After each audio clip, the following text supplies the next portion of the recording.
नमस्कार दोस्तों, रावत ऑनलाइन में एक बार फिर से आपका बहुत बहुत स्वागत है। मैं कामता प्रसाद रावत। मित्रों, आज की जानकारी रहेगी आपकी धान के पंजीयन किस प्रकार से करेंगे हम।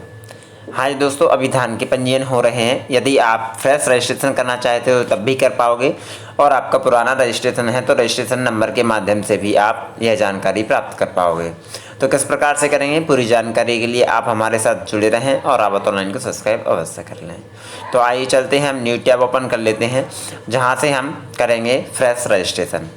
गूगल पर दोस्तों आपको यहां पर सर्च कर लेना है और उसमें डालना क्या है, आपको ई उपार्जन। आइए हम यहाँ पर सर्च कर लेते हैं, सारी जानकारी आपको स्टेप बाय स्टेप दिखाएंगे। जैसे ही हमने ई उपार्जन डाला दोस्तों, इस प्रकार से यहाँ पर ओपन हो जाएगा।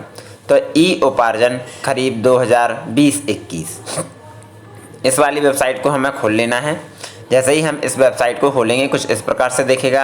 अब यहाँ पर खरीफ उपार्जन वर्ष 2020-21 हेतु किसान पंजीयन आवेदन, इस प्रकार से यहाँ पर हम क्लिक करेंगे तो इस प्रकार से ओपन हो जाएगा। अब यहाँ पर पंजीयन हेतु क्लिक करें, इस बटन पर हमें क्लिक कर लेना है। यदि जैसे ही हम क्लिक करेंगे, यदि हमारे पास किसान कोड है पिछले वर्ष का तो वह किसान कोड यहाँ पर हम डाल देंगे, और नहीं है तो न्यू रजिस्ट्रेशन के लिए हम किसान कोड को छोड़ देंगे।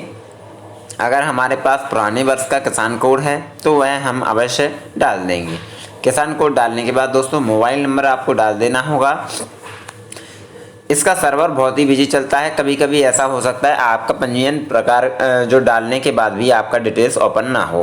तो यहाँ पर देखिए समग्र आईडी हम डाल देते हैं। कैंडिडेट की सारी इन्फॉर्मेशन आपको यहाँ पर डालनी होगी, जैसे कि किसान कोड, मोबाइल नंबर, आपके पास समग्र आईडी तो समग्र आईडी और आधार कार्ड नंबर। यदि इस प्रकार से फ्रेश पंजीयन करते समय कभी कभी सर्वर का इशू होता है तो डेटा उपलब्ध नहीं हो पाएगा। वैसे आप यह जानकारी डालोगे प्रीव्यू ईयर का किसान कोड तो आपको आसानी से वह जानकारी प्राप्त हो जाएगी। पिछले वर्ष में आपका क्या मोबाइल नंबर था, क्या आपका यहाँ पर दिखेगा बैंक अकाउंट नंबर था, वह सारी इन्फॉर्मेशन यहाँ पर मिल जाती है। कैप्चा कोड डालने के बाद दोस्तों हम यहाँ पर सर्च बटन पर क्लिक करेंगे। जैसे ही हम दोस्तों सर्च करेंगे तो पूरी जानकारी आती है या नहीं यह हम देख लेते हैं। किसान कोड से कभी कभी कोई इशू हो जाता है तो नहीं आती, देखिएगा अभी नहीं आई है, कोई इशू नहीं है, कभी कभी आ जाता है ऐसा। तो सबसे पहले आपको जिला सेलेक्ट कर लेना है। सोच लीजिए आप फ्रेश फॉर्म भर रहे हो, एकदम नया रजिस्ट्रेशन। ओके, जिला सेलेक्ट करने के बाद दोस्तों आपको कैटेगरी यहाँ पर सेलेक्ट कर लेनी है, male female, general, OBC, SC, ST. Okay, category select करने के बाद दोस्तों यहाँ पर यदि आप मोबाइल नंबर में कोई संशोधन करना चाहते हो तो इस पर टिक करेंगे और मोबाइल नंबर अपडेट कर देंगे, नहीं चाहते तो सही है। अब दोस्तों आपको किसान का नाम हिंदी में, हिंदी यूनिक में दोस्तों हिंदी में आपको डालना है। यदि आपके सिस्टम में हिंदी नहीं है तो आप गूगल ट्रांसलेट से भी कर सकते हो, और अगर आपके सिस्टम में हिंदी है तो बहुत ही अच्छी बात है, नहीं है तो आप गूगल ट्रांसलेट के माध्यम से यहाँ पर हिंदी में नाम इनपुट कर सकते हो। यह नाम यहाँ पर डालने के बाद पिता का नाम हिंदी यूनिक में, जो भी नाम आपके पिताजी का लिखा हुआ है वह हिंदी यूनिक में आपको यहाँ पर डाल देना है। देखिएगा यहाँ पर जो भी टाइप करेंगे आप हिंदी में स्पष्ट तौर पर लिखा हुआ है तो उसी प्रकार से आपको डालना होगा। यह डालने के बाद दोस्तों आपको बैंक का जो किसान का जो बैंक पासबुक है वह पासबुक में जो नाम प्रिंटेड है उसी के अनुसार आपको यहाँ पर डालना पड़ेगा। पूरन सिंह के स्पेलिंग हिंदी में उनका कुछ और लिखा हुआ है, देखिए पूरन सिंह कुशवाहा। ओके, और यहाँ पर देखिए किसान का बैंक पासबुक के अनुसार नाम। अब हम बैंक पासबुक के अनुसार यहाँ पर नाम डाल देंगे। जो आपकी पासबुक है बैंक की पासबुक ठीक से देख लीजिएगा, क्योंकि सबसे बड़ी समस्या यहीं पर आती है कि किसान का आप बैंक में नाम कुछ और लिखा हुआ है और आपने नाम कुछ और डाल दिया हुआ है। तो बैंक पासबुक में ठीक से देख लेना है। उसके बाद पिता, यहाँ पर पिता पति का बैंक पासबुक के अनुसार नाम क्या डाला हुआ है वह भी आपको यहाँ पर डालना पड़ेगा, क्योंकि दोस्तों यदि नाम गलत होता है तो समस्या हो जाती है। आप नाम एक बार चेक कर लीजिएगा सही नाम है या नहीं, इसीलिए बैंक पासबुक के अनुसार ही डालना है। समग्र आईडी वगैरह हमारा डला हुआ था। यदि बैंक का ब्रांच, देखिए यदि बैंक की जानकारी में संशोधन करना चाहते हो तो चयन करें। यदि आपकी, देखिए जबकि यह ऑप्शन फिलअप आने थे, यह फिलअप नहीं आए हैं, फिर भी हमें दोबारा से दिया जा रहा है। यदि आप बैंक ब्रांच किसी अन्य ज़िले में तो आगे टिक करेंगे, नहीं है तो यहीं से हम ज़िला सेलेक्ट कर लेंगे।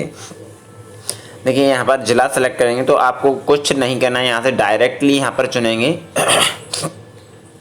UCO bank. हमने यहाँ पर यूको बैंक सेलेक्ट कर लिया क्योंकि ज़िला हम ऊपर सेलेक्ट कर चुके हैं। यदि अन्य ज़िले में आपका अकाउंट है तो यहाँ पर वो ब्लू वाली पट्टी पर आप निशान लगाएंगे यहाँ पर। ओके, अब यहाँ पर आपकी कौन सी ब्रांच है वह आपको ब्रांच सेलेक्ट कर लेनी है। देखिएगा यूको बैंक ब्रांच डबरा, यह हमने यहाँ पर IFSC कोड सेलेक्ट कर लिया। जैसे ही हम इसे सिलेक्ट करेंगे दोस्तों, यहाँ पर 4 आ रहे हैं, कोई सा भी आप सिलेक्ट कर लीजिएगा। यदि एक बैंक का एक ही आ रहा है तो वही सिलेक्ट करना है, एक बैंक का एक से अधिक आ रहा है तो आपको अधिक में से कोई सा भी सिलेक्ट कर लेना है। यह सिलेक्ट करने के बाद थोड़ा सा रुकेंगे, देखिएगा प्रोसीजर कंप्लीट होने दीजिए। ऑटोमेटिक स्वतः IFSC कोड दोबारा से सेकंड ऑप्शन में भी फिलअप हो गया है और फर्स्ट में भी दिया हुआ है। अब आपको क्या करना है, बैंक अकाउंट नंबर डालना होगा दोस्तों। बैंक अकाउंट नंबर और बैंक पासबुक पर जो नाम है उसका आपको विशेष ध्यान देना है। यदि गलती होती है तो किसान जो अपनी ई फसल डालेगा उसका पैसा रुक जाएगा, इसीलिए आपको इस पर विशेष ध्यान देना है और सही डालना है, सही से वेरीफाई करना है, क्योंकि यही सब कुछ है। यह सब कुछ करने के बाद दोस्तों आपको स्वसत्यापन करना पड़ेगा कि भाई मैं जो अपनी ई उपार्जन की राशि इसी बैंक में चाहता हूँ, बैंक में दिया हुआ मेरा नाम सही है और बिल्कुल सही जानकारी मैं फिलअप कर रहा हूँ।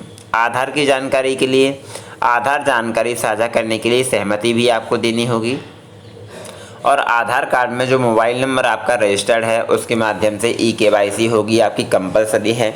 जैसे यह नहीं होगी तो आप यहाँ पर न्यू आवेदन नहीं कर पाओगे। देखिए सेंड OTP पर हमें क्लिक करना होगा और पंजीयन केंद्र पर, उपार्जन केंद्र पर जाकर यह मोबाइल नंबर रजिस्टर्ड नहीं है तब भी आप रजिस्ट्रेशन करवा सकते हो। ऑनलाइन के माध्यम से आपके मोबाइल में OTP आना कंपलसरी रहेगा, जो कि आधार कार्ड में रजिस्टर्ड हो मोबाइल। अगर रजिस्टर्ड नहीं होगा तो नहीं हो पाएगा। किसान के आधार से लिंक मोबाइल पर OTP पासवर्ड भेजा गया है, कृपया सत्यापन हेतु OTP प्रविष्ट करें। तो यह OTP के माध्यम से ही वेरिफिकेशन होगा। आपने यहाँ पर OTP डाल देनी है। OTP डालने के बाद ही यह सत्यापन कंप्लीट माना जाएगा, क्योंकि दोस्तों यहाँ पर पब्लिक डोमेन पर OTP के माध्यम से ही सत्यापन हो सकेगा, नहीं तो आप अपने उपार्जन केंद्र जाकर पंजीयन करवा सकते हो। ओके, यहाँ पर हमें डाल देना है अपना जो OTP आया हुआ है वह हम यहाँ पर डाल देते हैं। आइए हमारे मोबाइल नंबर पर आ चुका है OTP, दोबारा से यहाँ पर प्रविष्ट करते हैं और सुरक्षित करें पर हम क्लिक कर देते हैं। जैसे ही दोस्तों हम सुरक्षित करें पर क्लिक करेंगे, कुछ इस प्रकार से देखिएगा न्यू ओपन होगा, यह सबमिट हो रहा है। हाँ दोस्तों, इस प्रकार से किसान की भूमि संबंधी जानकारी प्रविष्टियाँ। दोस्तों हम किसान की भूमि संबंधी जानकारी यहाँ पर प्रविष्ट करेंगे। सबसे पहले फसल ले जाने की 3 तारीख आपको सिलेक्ट करनी होगी कि आप कब अपनी फसल ले जाना चाहते हो। कोई भी आपको 3 तारीख सेलेक्ट कर लेनी है, 15-15 दिन के गैप से आपको सेलेक्ट करना है, क्योंकि हम फसल एक बार में तो डाल नहीं पाएंगे, इसीलिए हम यहाँ पर नवंबर से स्टार्ट करेंगे। 15 नवंबर को हम फर्स्ट अपना 16 नवंबर में ले जाएंगे, सेकंड हम यहाँ पर नवंबर के बाद 30 नवंबर में ले जाएंगे, उसके बाद दिसंबर में ले जाएंगे तो हम यहाँ पर 14 दिसंबर का सिलेक्ट कर लेते हैं। ओके, देखिएगा 14 दिसंबर। दोस्तों आपका जो रहेगा शनिवार और रविवार के लिए आप सिलेक्ट नहीं कर सकते। ओके, या फिर आप आगे पीछे भी कर सकते हो। देखिए हमने यहाँ पर 14 कर लेते हैं और आप आगे पीछे की डेट सेलेक्ट नहीं कर सकते, जैसे सैटरडे और संडे। अब आपको जिला सेलेक्ट कर लेना है। उसके बाद दोस्तों आपके यहाँ पर तहसील ओपन हो जाएंगी। थोड़ा सा रुकिएगा, प्रोसीजर या साइट स्लो चलती है, थोड़ा घबराएं ना। यहाँ पर देखिए हम तहसील सेलेक्ट कर लेते हैं। जो भी आपकी तहसील लगती है, जहाँ पर आपकी ज़मीन लगती है, उसी के अनुसार आपको तहसील सेलेक्ट कर लेना है। जैसे ही आप तहसील सेलेक्ट करोगे तो ग्राम पंचायत की सूची अपलोड हो जाएगी। यह सूची में से आपको अपने गांव का नाम देख लेना है। आप जिस भी गांव का आवेदन कर रहे हो उस गांव का नाम आपको यहाँ से देखना पड़ेगा। उसी के बाद यहाँ पर हम सबमिट कर पाएंगे। जैसे ही आप सेलेक्ट करोगे, थोड़ा सा टाइम दीजिए। यहाँ पर देखिए पटवारी हल्का स्वतः ही आ जाएगा जी। पटवारी हल्का आने के बाद उस गांव की समस्त सूची यहाँ पर ओपन हो जाएगी, क्योंकि जितनी भी गांव में खसरे हैं उस गांव के सारे खसरे आपको यहाँ पर दिखने लगेंगे। आप या तो इसी में से सिलेक्ट कर सकते हो या फिर आपको खसरा नंबर के माध्यम से भी आप ढूंढ सकते हो। यहाँ पर देखिएगा 1 2 3 4 ऐसे करके पेज नंबर 10 से आगे भी है। इस प्रकार से सब कुछ दिए हुए हैं। मैं आपको 1-2 पेज ओपन करके भी दिखा देता हूँ। जैसे कि देखिए पेज नंबर 3 में खसरा नंबर स्वतः बढ़ते जाएंगे, आगे को होते जाएंगे और दूसरे खसरा आ जाएंगे। देखिएगा इस प्रकार से आपको दिख रहा होगा कि दूसरे खसरे आ चुके हैं। ओके, और या फिर आपको अपना खसरा नंबर पता है तो आप डायरेक्ट खसरा नंबर डालकर ढूंढने पर क्लिक करके ढूंढ सकते हो। और यदि आपको पता नहीं है तो आप एक एक से इस प्रकार से गाँव की सूची देखेंगे, सारे खसरे देखेंगे, उनमें से अपने खसरे को सिलेक्ट कर लेंगे। जो आपके खसरे हैं वह सिलेक्ट करते जाएंगे और भूमि की जानकारी जोड़ने पर क्लिक करते जाएंगे। ओके, यहाँ पर देखिएगा मैं सारी जानकारी आपको दिखा रहा हूँ स्टेप बाय स्टेप। इस प्रकार से अलग अलग खसरे ओपन हो रहे हैं। अगर आप इस प्रकार से नहीं करना चाहते, देखिए मैं पेज नंबर 6 को भी ओपन कर देता हूँ। जैसे ही हमने 6 नंबर पेज ओपन किया, आगे के पेज नंबर भी बढ़ चुके हैं। वह छोड़िएगा, आप इतने समय में देखेंगे। इससे अच्छा है कि आप अपना खसरा नंबर ही डायरेक्ट यहाँ पर प्रविष्ट कर देंगे और ढूंढे बटन पर क्लिक करेंगे। जैसे ही हम यहाँ पर खसरा नंबर अपना डाल देंगे तो केवल और केवल हमारा ही खसरा ओपन होगा, अन्य कोई जानकारी ओपन नहीं होगी। देखिए यहाँ पर फर्स्ट ओनली एक खसरा आया हुआ है, यह हम यहाँ पर सेलेक्ट कर लेंगे और भूमि की जानकारी जोड़ें बटन पर हमें क्लिक करना होगा। जैसे ही हम भूमि की जानकारी जोड़ें बटन पर क्लिक करेंगे, स्वतः ही हमारी भूमि जुड़ जाएगी। देखिए नीचे हमारा आ चुका है। सेकंड, यदि आपके एक से अधिक खसरे हैं तो आप यहाँ पर अन्य खसरे को ढूंढेंगे और स्वतः ढूंढेंगे तो इस प्रकार से अन्य खसरा भी आपका आ जाएगा। सेकंड खसरा ढूंढा हमने और भूमि की जानकारी जोड़ने पर क्लिक किया। जैसे ही दोस्तों हम यहाँ पर क्लिक करेंगे, इस प्रकार से नीचे हमारे खसरे जुड़ते जाएंगे। हमने अभी यहाँ पर 2 खसरे सेलेक्ट कर लिए हैं। आपके जितने भी खसरे हैं खाते के अंदर वह सारे खसरे सेलेक्ट कर लीजिएगा। आपकी भूमि जितनी भी है, अलग अलग खसरा नंबर है, सभी खसरा नंबर 1 बाय 1 आप यहाँ पर ढूंढते जाएंगे और जोड़ें बटन पर क्लिक करते जाएंगे। यहाँ पर देखिए इस प्रकार से भूमि की जानकारी जोड़ें, इस पर करते जाएंगे हम। सारे खसरे आपको यहाँ पर 1 बाय 1 जोड़ लेना है। जैसे ही आप जोड़ते जाओगे, यह खसरा जुड़ा हुआ है या नहीं जुड़ा हुआ है, यहाँ पर नीचे जानकारी आती जाएगी।